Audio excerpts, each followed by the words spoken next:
حضرت موسیٰ علیہ السلام بنی اسرائیل کے لیے نبی کر کے بھیجے گئے،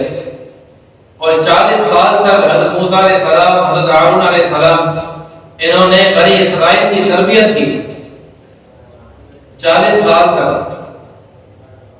اور اس کے بعد جب حضرت موسیٰ علیہ السلام کے پیچھے فرعون لگا اور حضرت موسیٰ علیہ السلام بھاگتے بھاگتے سمندر کے کنارے آ گئے، سمندر یا دریا کے کنارے آ گئے، تو جو حضرت موسیٰ علیہ السلام کے ساتھی تھے جو 40 سال تک نبی کے ساتھ رہے، ان کا ایمان کیا ہے کہ وہ حضرت موسیٰ علیہ السلام سے کہتے ہیں کہ ہمیں تو پتا تھا تو ہمیں کہیں نہ کہیں مروایا گا، اب ہم کہاں جائیں گے، سامنے سمندر ہے، پیچھے فرعون کا لشکر۔ تب حضرت موسیٰ علیہ السلام نے جواب دیا کہ میرا رب میرے ساتھ ہے۔ اس کے بعد جب فرعون غرق ہو گیا تو بنی اسرائیل جو قوم تھی انہوں نے فرعون کے غرق ہونے کی بات کو جھٹلایا اور کہا کہ ہمیں دکھاؤ، نبی کی زبان پر انہوں نے ایمان نہیں، انہوں نے کہا کہ ہمیں دکھاؤ، مجھے دکھاؤ کہ کہاں ہے فرعون۔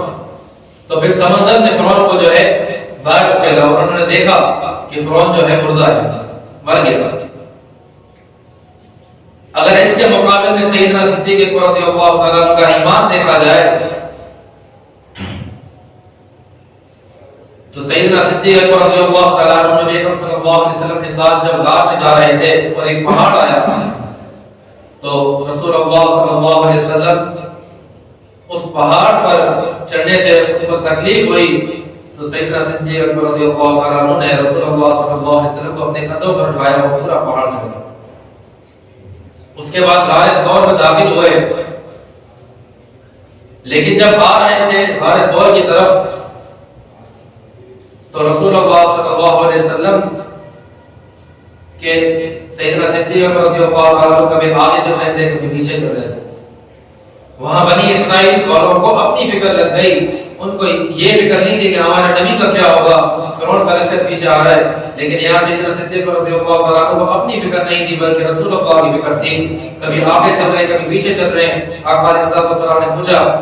کہ اے ابو بکر کبھی آگے چل رہے ہو کبھی پیچھے چل رہے ہو، تو انہوں نے جواب دیا کہ یا رسول اللہ جب میرے اندر خیال آتا ہے کہ کافروں کا لشکر سامنے سے آئے گا تو سامنے آ جاتا ہوں، اور جب میرے اندر خیال آتا ہے کہ پیچھے سے آئے گا پیچھے آ جاتا ہوں،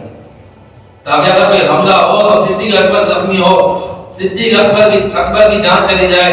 لیکن رسول اللہ صلی اللہ علیہ وسلم کو کوئی بھی جو ہے چھو بھی نہ پائے۔ جب غار میں داخل ہوئے تو سیدنا صدیق رضی اللہ تعالی عنہ پہلے داخل ہوئے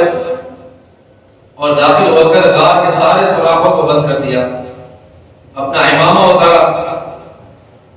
اسے کپڑا پھاڑ کر سارے سوراخوں کو بند کیا، کچھ سوراخ بچ گئے، اپنی قمیض اتاری، اپنا کرتا اتارا اور پھر وہ لگایا، پھر ایک سوراخ بچ گیا اور اس سوراخ کے اندر سانپ تھا۔ جب دیکھا کہ ایک سوراخ بچ گیا ہے تو وہاں پر اپنی ایڑی کو لگایا اور رسول اللہ صلی اللہ علیہ وسلم اندر بلایا۔ جب آقا علیہ السلام اندر تشریف لے آئے اور جب آقا علیہ السلام نے سیدنا صدیق رضی اللہ تعالی عنہ کے گھٹنے کے اوپر سر رکھ کر آرام کیا اور جب سانپ نے ڈسنا شروع کیا تو کچھ علماء لکھتے ہیں کہ سانپ اکثر ڈستا ہے اپنی فطرت کی وجہ سے، کیونکہ اللہ نے اسے فطرت دی ہے اس کو ڈسنا اس کی فطرت ہے، لیکن یہاں پر سانپ اس لیے نہیں ڈس رہا تھا کہ اس کی فطرت ہے، بلکہ یہاں پر سانپ اس لیے ڈس رہا تھا کہ اس کو بھی رسول اللہ صلی اللہ علیہ وسلم کا دیدار کرنا۔ یہاں پر سانپ بھی یہ کہہ رہا تھا کہ اے صدیق اکبر اپنی پنڈلی ہٹا دے تاکہ میں رسول اللہ صلی اللہ علیہ وسلم کا دیدار کروں، ان کی زیارت کر سکوں۔ جب کافروں کا لشکر آپ پہنچا، جب کافر باہر آپ پہنچے تو سیدنا صدیق رضی اللہ تعالیٰ عنہ پریشان ہوئے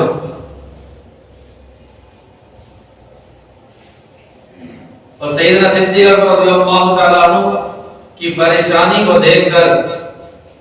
اللہ پاک نے قرآن پاک کی آیت اتاری لا تحزن ان اللہ معنا، رسول اللہ صلی اللہ علیہ وسلم نے جو فرمایا وہی اللہ پاک نے آیات قرآن کی اتاری کہ رسول اللہ صلی اللہ علیہ وسلم نے سیدنا صدیق رضی اللہ عنہ سے یہ کہا کہ لا تحزن ان اللہ معنا، فکر مت کرو اللہ ہمارے ساتھ ہے۔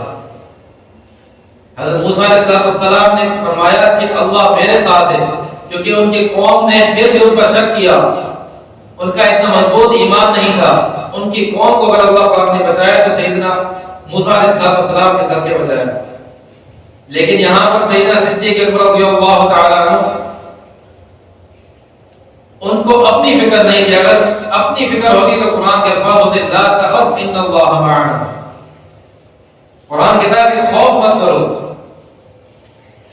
قرآن کہتا ہے خوف مت کرو۔ خوف کیا جاتا ہے جب اپنی فکر ہوتی ہے، اور فکر کی جاتی ہے جس کو سندھی میں گڑتی کہتے ہیں، جب وہ کی جاتی ہے تو اس میں اپنی فکر نہیں ہوتی بلکہ کسی اور کی فکر ہوتی ہے۔ تو قرآن نے فرمایا لا تحزن ان اللہ معنا، کہ اے ابو بکر فکر مت کر، اللہ